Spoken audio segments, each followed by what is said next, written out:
Kasih Yesus tak berubah, tak berubah, tak berubah. Kasih Yesus tak berubah di dalamku selamanya.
Kita tahu bahwa Tuhan kita itu dahsyat. Kita tahu bahwa Tuhan kita luar biasa. Tuhan Yesus tidak pernah berubah. Tuhan Yesus sama dulu, sekarang, sampai selama-lamanya. Ayo adik-adik ikutin kakak ya. Na na na na na na na na na na. Na na na na na na na na na.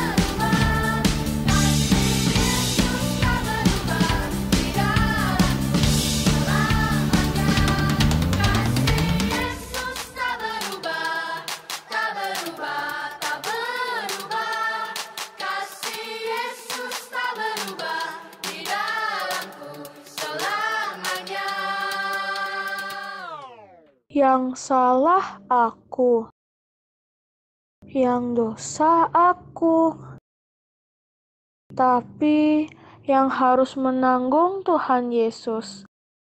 Ampuni aku, Yesus. Shalom adik-adik. Senengnya hari ini Kak Mary bisa menyapa kalian. Biarpun kalian ada di rumah masing-masing, tapi Kak Mary terus berdoa minggu-minggu di dalam pemeliharaan Tuhan dan juga dapat beribadah ya. Walaupun kita ibadahnya masih secara online. Nah adik-adik, tanpa terasa kita mau memasuki minggu-minggu kesengsaraan Tuhan Yesus. Apalagi hari Jumat ini adalah hari di mana kita memperingati pengorbanan Tuhan Yesus bagi kita. Nah sebelum Kak Mary cerita, kita berdoa dulu ya. Bapak yang di surga, kami bersyukur Biarpun kami selama minggu-minggu ini ibadah di rumah, namun Tuhan tetap pelihara dan kami juga dapat belajar firman bersama. Dan kami juga lebih banyak waktu untuk bertemu dengan papa mama dan untuk melakukan ibadah di rumah. Kami saat ini mau belajar kebenaran firman Tuhan. Tuhan pimpin setiap kami. Dalam nama Tuhan Yesus kami berdoa. Amin. Nah, adik-adik sudah siap? Kak Mary mau cerita nih. Di sebuah kota kecil, di sana ada tinggal 3 orang anak. Ketiga anak ini dari sejak mereka masih usia yang muda, papa mamanya sudah meninggal dunia. Namun mereka bersyukur masih dapat tinggal di sebuah rumah peninggalan papa dan mamanya. Tahu nggak adik-adik? Mereka ini sangat merindukan ada sosok orang dewasa yang mereka bisa kagumi, yang mereka tahu mengasihi mereka dan juga memperhatikan mereka. Kisah ini akan dimulai dari suatu malam di mana Dea dan Mika ini lagi menunggu kakaknya Nathan pulang dari tempat kerjanya. Mari kita sama-sama dengarkan cerita ini ya.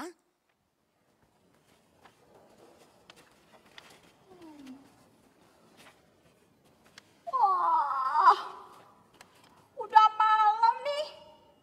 Ayo tidur. Iya kak, tapi Kak Nathan kok belum pulang ya? Iya, mungkin dia masih bantu-bantu di tempat pernikahan itu. Ayo kita tidur dulu yuk. Yuk. Hai, bangun. Bangun. Kak Udah Nathan tidur udah ya? pulang, Kak Nathan. Iya. Nih. Bawa apa? Aku mau. Aku bawa sesuatu nih. Nih, Coba. aku bawa anggur yang paling enak. Wah, Enak kan? aku mau. Enak, Iya kan? tidak seperti minggu kemarin. Pastinya. Coba. Wah.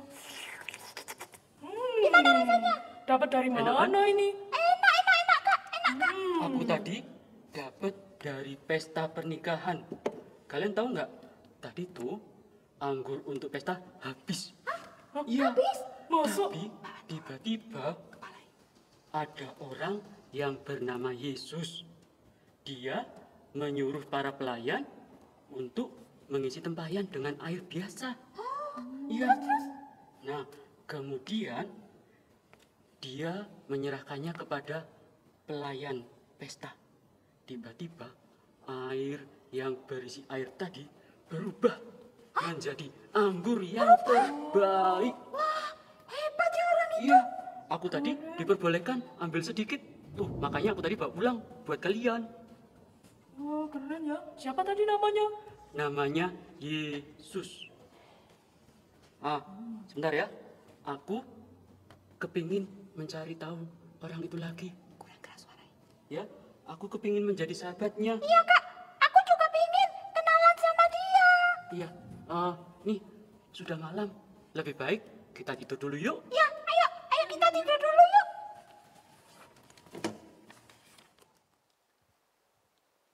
Adik-adik, malam itu pun mereka bertiga beristirahat dengan satu pengharapan. Yaitu pengharapan di mana mereka bisa berkenalan dan bertemu dengan Tuhan Yesus. Yang mereka tahu Tuhan yang mereka dengar dari cerita yang luar biasa itu. Kemudian hari pun berganti dengan hari. Suatu hari tiba-tiba Nathan berteriak-teriak kembali memanggil kedua adiknya, Dea dan Mika. Yuk kita dengarkan ceritanya lagi. Dea, Mika. Oh, mana ya? Iya, Kak. Cepat ke sini. Aku bawa sesuatu nih. Wow, apa itu? Bawa, kok banyak sekali, Kak? Emang dapat uang dari mana? Aku nggak punya uang banyak. Ini. Coba.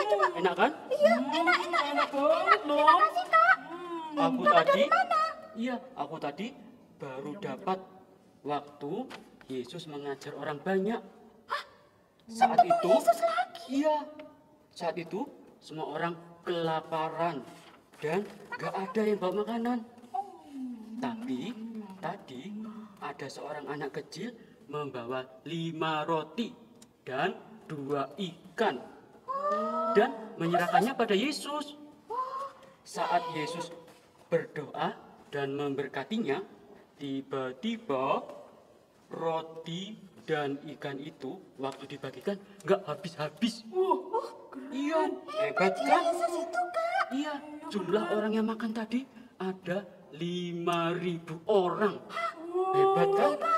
Iya, semuanya boleh ambil sekenyang-kenyangnya. Makanya aku tadi bawa pulang. Semua boleh ambil sesuai kebutuhan perut mereka. Nah, kamu tahu nggak? Meskipun sudah diambil banyak, ya, tapi tadi waktu dikumpulkan ternyata sisa 12 bakul. Masih sisa? Hebat ya Yesus itu.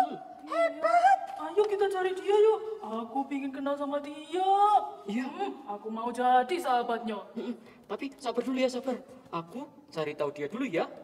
Di mana Yesus sekarang ini? Karena dia sering berkeliling mengajar banyak orang. Oh gitu ya Kak ya. Iya. Yuk.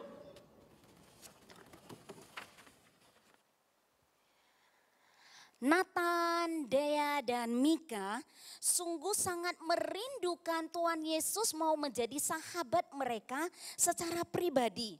Karena memang selama ini mereka hidup tanpa memiliki seseorang yang mereka anggap menjadi sahabat mereka yang paling dekat dan memperhatikan hidup mereka. Bahkan yang mereka bisa andalkan dalam hidup mereka. Yuk kita kembali saksikan yuk apa yang Nathan akan bawa pulang kali ini.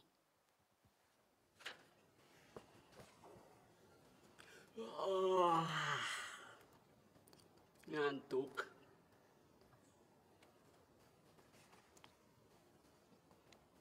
Kak Nathan, udah ada kabar tentang Yesus lagi belum?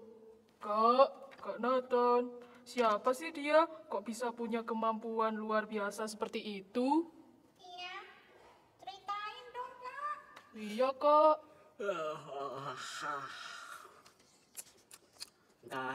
Bentar ya. Kabarnya kemarin setelah Yesus memberi makan 5.000 orang, murid-muridnya pergi ke danau menggunakan perahu. Pada waktu malam, laut menjadi bergelora karena angin kencang. Nah, tiba-tiba Yesus berjalan mendekati perahu. Pakai apa tahu nggak? Enggak. Yesus berjalan di atas air. Wah, hebat sekali dia. Wah, Hebat keren. kan? Iya. Oh iya, kalian pernah lihat orang yang meninggal lalu dimakamkan? Pernah. Emangnya kenapa? Ada orang yang telah meninggal kemarin karena sakit dan meninggal dikuburkan setelah 4 hari dibangkitkan. Iya, sudah Masa? meninggal selama 4 hari dikuburkan. Dibangkitkan lagi. Kok keren? Iya. Orang menyebutnya Mesias. Yesus bilang dia adalah utusan Allah. Dia adalah air hidup. Dia adalah terang dunia. Dia adalah gembala yang baik. Dan dia adalah Tuhan. Iya. Adalah Tuhan. Iya, Tuhan ada di antara kita. betul. Sebaiknya kita segera bertemu dia Kak. Mhm. Aku mau digembalakan olehnya. Ya, Aku mau hidup diterangi oleh Yesus. Ayo Kak, kita besok berangkat. iya. Sebentar. Ada apa Ada suara apa ya? Mana? Di luar ya? Mana? Oh, ada apa ya? Mana? Tunggu sebentar. Kalian tunggu di sini ya. Oke, Biar aku Kak. lihat di luar dulu ya. Oke. Wah, adik-adik, rupanya suara keributan yang didengar oleh Dea, Mika, dan Nathan itu adalah keributan orang-orang yang menangkap Tuhan Yesus. Mereka berteriak-teriak, orang ini harus ditangkap. Malah ada yang berteriak, salibkan dia itu. Lalu murid-murid semua, murid-murid Tuhan Yesus juga berlari. Mereka kocar-kacir menyembunyikan diri. Tinggal Yesus sendiri yang diseret dan disiksa. Dan bahkan Yesus itu harus berdiri di hadapan Pilatus dan Herodes untuk ditanyain. Saat Nathan, Dea, dan Mika mendengar peristiwa tersebut, hati mereka sangat sedih sekali. Mereka berpikir, bagaimana mungkin idola mereka ini ditangkap? Bagaimana mungkin Yesus yang selama ini mereka saksikan punya mujizat yang luar biasa ini dianggap sebagai pendosa besar? Mereka sangat sedih. Tapi mereka ini mencoba untuk mau mengikuti Yesus yang ditangkap itu. Ayo dek, Tunggu. ini kesempatan kita terakhir kali. Iya, Kita Kak. ikuti. Iya. Kemana Tunggu. bisa dibawa. Ini kesempatan terakhir kita. Iya. Aduh, kenapa dia disiksa seperti itu? Aduh, Jangan dipasangi mahkota duri. Aduh. aduh, kenapa dia dipaku seperti itu? Kan sakit, Yesus. Dia kan tidak pernah bersalah. Dia tidak pernah melakukan apapun yang berdosa. Gimana ini? Kenapa dia mau menjalani ini semua, Kak? Kenapa dia mau disiksa seperti ini? Sebentar. Coba dengar apa yang dia katakan. Ya Bapa, ampunilah mereka, sebab mereka tidak tahu apa yang mereka berbuat. Oh, dia mengampuni kita. Berarti selama ini kitalah yang berdosa. Ya Tuhan, ampunilah kami. Kami orang-orang yang berdosa. Jadilah Tuhan dan juru selamatku. Ya Yesus. Adik-adik, setelah Dea, Mika, dan Nathan mengikuti perjalanan Yesus dari belakang dan diteriakin orang-orang, mereka merasa hati mereka begitu tidak berdaya dan sedih. Namun mereka di dalam kesedihan mereka ini tetap merindukan Yesus menjadi sahabatnya.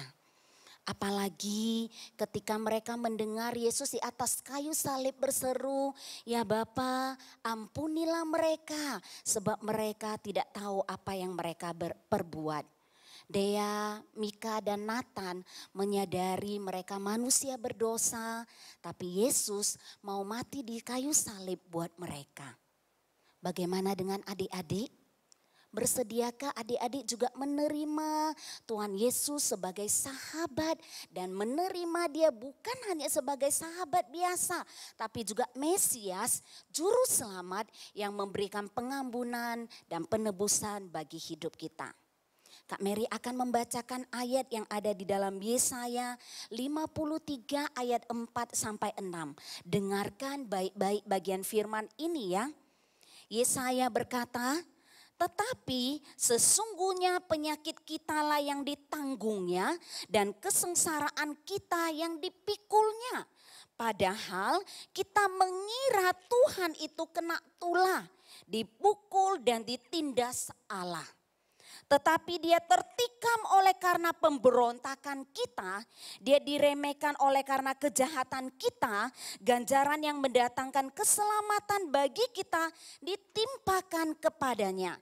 Dan oleh bilur-bilurnya kita menjadi sembuh."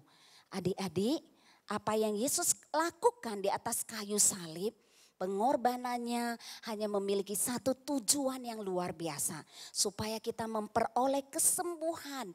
Kesembuhan dari dosa-dosa dan mendapatkan pengampunan dan hidup yang kekal. Itu pengharapan dan itu hal yang indah. Mari kita berdoa supaya Tuhan sungguh-sungguh menjadi Mesias kita dan kita akan ikut Tuhan seumur hidup kita. Kita berdoa ya. Tuhan Yesus, terima kasih Engkau mau mati bagi dosa kita di atas kayu salib. Berikan kepada saya pengharapan dan hidup yang kekal. Saya mau menerima Tuhan Yesus sebagai Mesias dalam hidup saya dan seumur hidup mengikuti Tuhan. Ini pengakuan dan tekad saya. Terima kasih ya Tuhan Yesus untuk pengorbanan-Mu. Dalam nama Tuhan Yesus kami berdoa. Amin. Aku yang baik, yang berkuasa atasku, kebaikan-Mu sempurnakan ku, kasih-Mu nyata dalamku. Bapakku yang setia, Kau